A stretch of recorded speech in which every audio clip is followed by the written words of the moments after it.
when there's hope. Damn, the breath control. I'm gonna go first. I'm gonna give my toast to Job, because Job really went through a lot of shit.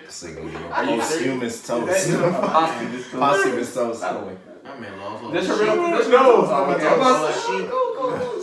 This It's okay, you can leave Make her it forget it. She Say your word. Say your word. What you learn from Joe, He player? got a new wife. I mean, Joe been dead for a long time. Pretty sure he over it now, bro.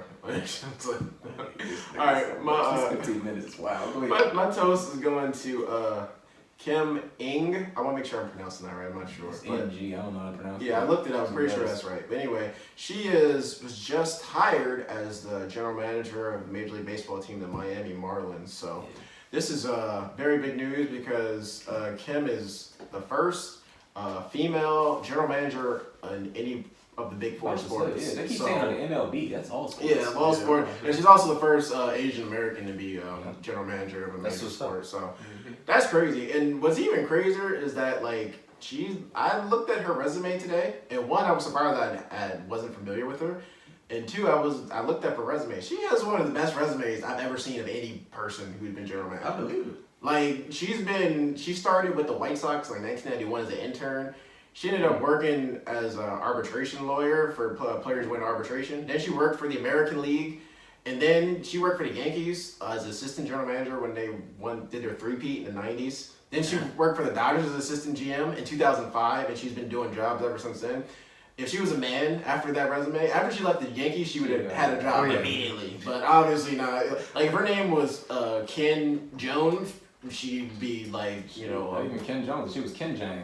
Yeah, I mean, you're right. Yeah, That's the usual story for a lot of professions, like highly qualified women. Like it makes no sense. Like it took her. Like she's been interviewing for general manager positions since 2005.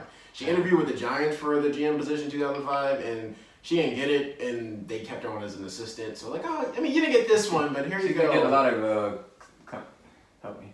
What Concessions? Conciliatory? Yeah. Yeah. Second place prize. Yeah. With the word. My bad, man. Yeah, thank you, God. What'd you say? Consolation prize. Consolation prize. Consolation prize out the way. What is she the general manager of? Miami Marlins. Okay. So she's working with Derek Jeter. Shout out to Derek Jeter for Shout out for that. Yeah, because I mean it makes sense. Like they work They need with to the Yankees splash together. because the Marlins are. But I mean, if anybody is qualified, like it's her, and I mean that's great. She's gonna get it right. That's good. Like hopefully we'll see more of that. Like a lot of NFL teams have hired coaches, and I think the Caps just hired somebody, a female as a woman as a coach. I saw it the other day on Instagram. Yeah. And basketball, Becky Hammond. I feel like she needs to get a job. She's gonna be soon. It's gonna be soon. So. I mean, it should have been happened, but I thought the multi-hyphenates out here getting jobs and whatnot. The Asian American woman. Yeah, I think I misused that word. But anyway, shout her out. Oh, you're just saying like African American. Yeah, all that type of stuff. Yeah, I mean, like, I was thinking like Kamala Harris. Yeah, Kamala Harris. Because she's like the first African American woman, first Asian American. They gave her like first everything. Her husband's the first Jewish man, and then first man. Yeah, that was a joke on SNL. Yeah, that's what I was about to say. They check all the. They're trying to get something. Yeah, that's really cool. I mean, again, like things look very bleak in the world, but there is some good shit, some progressive shit. Yeah, definitely. So that's good. So who wants to give the next toast? I'll go. What you got picked up? Dante, can you do the Jeopardy beat for me real quick, man? Just to go down memory lane. My toast is gonna go to Alex Trebek, man.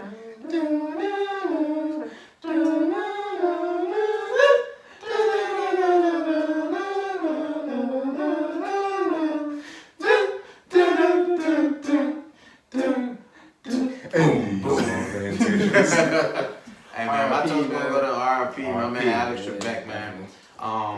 Biggest thing about with him, or my biggest memory is just coming home from school and just chilling out with my grandmother and just watching Alex Trebek, man, on Jeopardy, man. Same. I wouldn't know any of the answers because I was too young. I would know maybe one out of the 50, but it was fun to guess, right? Yeah, you know what I'm saying? It was just so much, and I felt like I was just learning so much. Yeah. Just, you know what I'm saying? Like, I felt like it was a really good stimulus for me as a young kid just to be more inquisitive and challenge my brain to answer those questions. And, I got them wrong probably 90% of the time, but I stuck around to find the answer. You got that potpourri in that hip hop category, though. Oh, that's right. Sure. Yeah. I'm so glad you said that. Like, literally, like... He was on today's episode. Who? Alex Trebek. Clearly they filmed him in advance, but he was on today's episode. Messed with my head a little bit. Go ahead. What were you saying? Oh, like same as Malik. Like memories of my grandfather passed away like 2014. Like we used to watch Jeopardy when I'd be over there. And like whenever I would get one right, I would feel so smart because he would get my grandpa was smart as shit. He knew like every answer, whether it was like Roman mythology or Latin, whatever. And I was just like, wow. When I got one, like wow, that's crazy. But like Alex Trebek, like I kind of see him as like, he was like a figure who was always there. And obviously people get older and they pass away, but I just think that like Jeopardy for me, not only was it something that brought me closer to my grandmother and just family, but it also was something that I feel like now I look back on it transcended like race and type of economic status or whatever, man. Like you be rich, poor, black, gay, white, Asian, whatever, man. Like just turn on Jeopardy and it was just something that everybody just watched, man. Like it was just something I wouldn't say it brought us together, but it was something that we all shared in common was our thirst for knowledge and our our inquisitive nature, and Alex Trebek was the spearhead of that, and I think it was not only Jeopardy the game itself, but it was his charisma, charm. Yeah. And look at Twitter. Look at the Twitter response. Like everybody is talking about it, no matter what the people you follow. Like everybody across the board. He was just an amazing human being who just had some. It's like this unfathomable like swagger that wasn't. It's like he was a smooth dude, bro. Like he was just really, really like Jeopardy was made for him, and I guess we don't know what's gonna happen with Jeopardy in the future. I would love for to see it stay, but I wouldn't be upset if it left because it was Alex Trebek's thing. I think it's not like it's price right. They added Drew Carey will be. Right. He's not dead though. It doesn't. But people still watch. I mean, I guess I'm kind of like, I understand exactly what you're saying. Like people, these like tent poles of your like childhood, even your adulthood, because like people watch Jeopardy for like the longest. But it's like unfortunately, it's just the way it goes. It's like shows. The show must go on. It's an unfortunate reality. They replace it on Madden and pass some roles. I think so. It won't feel the same. Never will. But it doesn't mean it can't be good. And I'm sure he'd want it. Yeah, I'm about to say he doesn't want Jeopardy to just end with him. Even though I now feel like I grew up in a dumb house because we were some Wheel of Fortune niggas. My grandpa. Yeah, he became my grandpa. Wheel of Fortune was like the appetizer. Yeah, that's what Fortune was like while you're cooking dinner. Yeah, Jeopardy like my grandpa loved both. I know something. I prefer Jeopardy, but yeah, keep watching. I got you. I'm just saying. Yeah, I know Jeopardy for like the real. I used to play Wheel of Fortune. I had that on the computer. I used to love that too, man. God, protect Pat Sajak at all costs, bro. He is a Caps fan. You already know who gonna take over that jumped on. Better White going. She gonna take over. Take over what? She gonna take over. I love how they make the smart. They make the board smarter and smarter, so she had to do less work as she is aged. Like it used to be, she had to turn the whole lever right. And that shit touches the joint. Yeah, that's always been funny. She hosted the episode. Yeah, she's hosted a couple when he's out of town. Definitely. I feel like I think by the time that he finally sits his old ass down, she won't be desirable on the TV screen, and that's just me being a TV brain. He lived around here. No. He does. He goes to Caps games. He has to see the takeover. Oh wow. Does he be a Wolf Blitzer? No, Wolf Blitzer go to Wizards games. Wolf's big on the Wizards. Jake Tapper. And Jake Tapper. What about Sleepy-Eyed Chuck? Yeah. Sorry. We gonna get into that, but yeah, y'all go ahead. Sorry. You got close, man. My toast kind of goes in the topic, so I don't know if you want. Oh, alright, bet. Alright, so I had to sit around and think about this long and hard as to what I give a toast to. The ignorance in me was gonna say some stuff about Abby Phillips, but I'm gonna go above that. Oh my god, I was like, what? Abby Phillips. That was the ignorance. Rainbow. But it would literally just be some stereotypical stuff, so that's why I'm gonna go differently. My toast will go to King Von and Mo. Is that his name? MO3? Mo? Yeah, Boozy Mans? Yeah, but no, I'm just saying like they're not plugged in these streets like we are. I mean, I don't know his music. I've seen a couple videos in my life. King Von, I listened to after he died and I was impressed. But the biggest thing was just like it's actually rap. He could actually rap. But the biggest thing was, just shout out to them because like you just feel so sad because like, young black men out here losing their lives and all this other type of stuff, and it just becomes like senseless, like the type of things that happen. You can say whatever you want about, like King Von started the fight, he was the first nigga to throw a punch. it don't really matter because it never really should like escalate to that. Like, you know, niggas was having a fist fight. Not to say the fighting's, you know, ever worth it, but it's like, you know, niggas having a fist fight. Next thing you know, you get shot. Yeah, about to we can leave it at that. You know, you take if you squabble, you take your L. You know, it is what it is. That's what you're supposed to do. Is man, it don't happen like that no more. But you know, just shout out to them because it's just like, you know, it's senseless and it just like you feel so bad because like this always just like plays out in my head. It's like every time you hear this stuff, it's like. Hip hop is the only genre of music where we get adjusted to new artists and we literally have to worry about them dying. Like, and like white music, yeah, they made like OD or something like, not to say that all white people on drugs and like that. They made OD or something like that, but it's like, yo, if you like hip hop music, you may like a dude, hear about him, and then 2 weeks later he'll be shot. Like, you know, Pop Smoke or, you know, like some of these other people. It's like, yo, that's real. That's crazy to me. I think about that. These young dudes just out here. And really living that life. I mean, but again, it's like, you know, that's just like that's society for black. And I got you. I understand what you're saying. It's just like such a sad reality that we live in when we just look at it. And it's just like it's inundated kind of. It's just like it just keeps happening. Especially this year, you just keep seeing. Even if it's not like the biggest stars, it's still like you see it all the time. And I feel like every year happens with hip hop, where it's just like, you know, you lose a young up and comer or something like that, or somebody's like a street legend in somebody else's hood or something like that. So you know, shout out to them, and you know, I just think it's wild that like the same thing that makes them popular.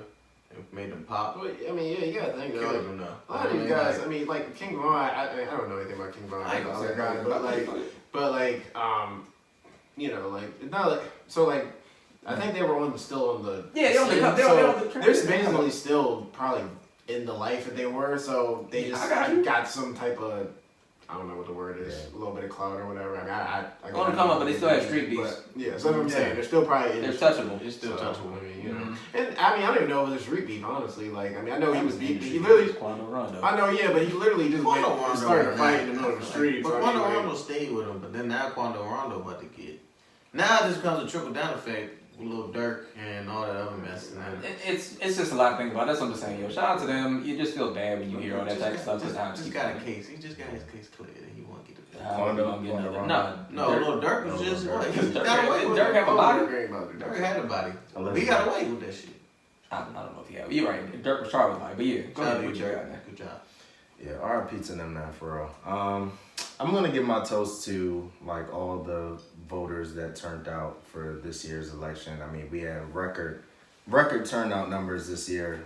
Biden, I think, even passed Obama, who held the previous record. So really, just shout out to y'all for really getting involved. At first, I was a little concerned, like going in, and we're gonna talk about this in the topic, but I was a little concerned, like coming in, like seeing the amount of jaded people and people who just gave up on the political system. So just to see people who came out in record numbers, and I think like what the circumstances of us voting this year, like the mail-in voting, the drop-in ballots, and all those things, I think it helped out a lot this year in getting that large turnout number, because now people had it as easy as possible to vote this year to really let their voices be heard. So I think this is something, like I said before, I think should be continued going forward in later years. Like voting should be, if it's our given right, it should be as easy as possible, right? So just really shout out to you guys, man. Shout out to you guys for really taking that effort, taking that extra time, and letting your voices be heard, and voting for a president who hopefully can change some things around and get us in the right direction. So shout out to you guys. And a special shout out to black women, saving the ass of this country since forever. Thank you. We love them. Shout out to black women. Yeah, I think the biggest driving factor, too, the reason why, you know, so a record amount of voters is because it was like a big, huge public campaign like this year, man. Like, and I think I'm honestly really, you know, pressed to say that if, you know, what happened this year with even more racial injustice than the man that we had in the White House previously didn't happen, I don't really think that would have been like as much of a push, like from a public standpoint. But like once not gonna say like, I mean, that's the most public one I would say is like the NBA really spearheaded it from a social justice standpoint and from a voting rights standpoint, and then the NFL getting involved.